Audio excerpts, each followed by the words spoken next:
So here it is, 2 days later, and just as we thought, it makes beer.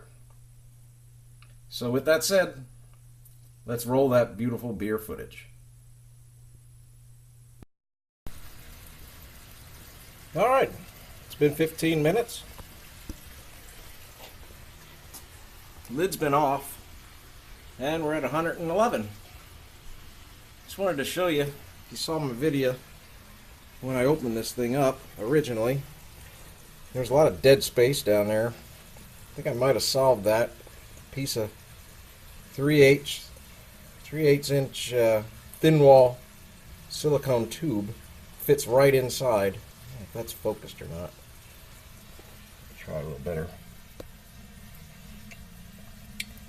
Anyway, 3/8 thin wall tube fits right inside that fitting.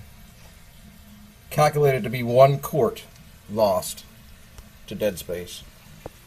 Also made this stick for measuring.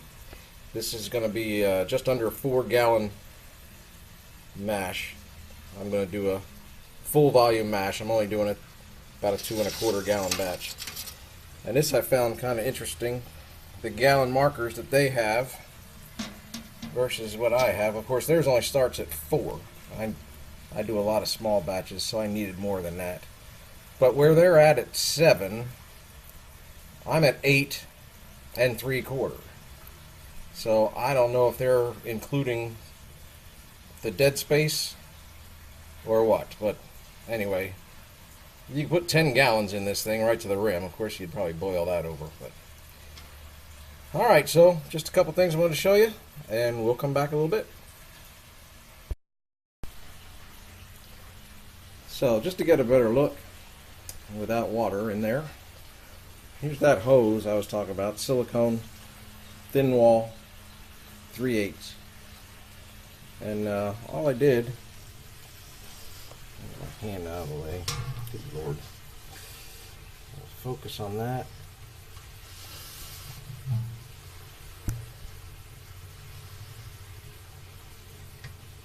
Stuck that in there, and it actually sticks pretty good. Push it in.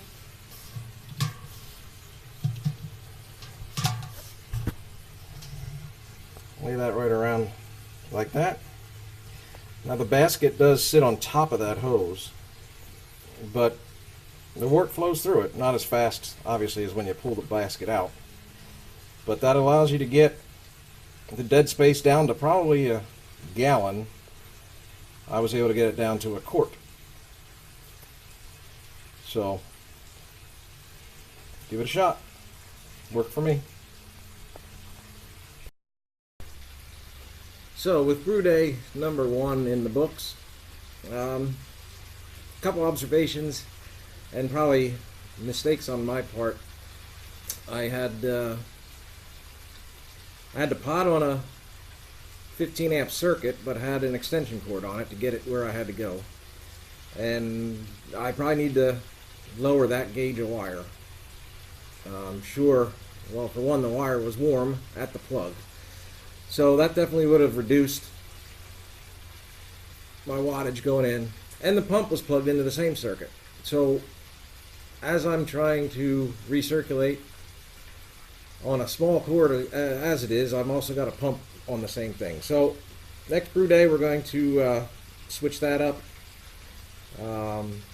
I also have some stuff on order to rinse and recirculate better. So stay tuned. We'll see if brew day 2 maybe goes a little better than number 1. See you.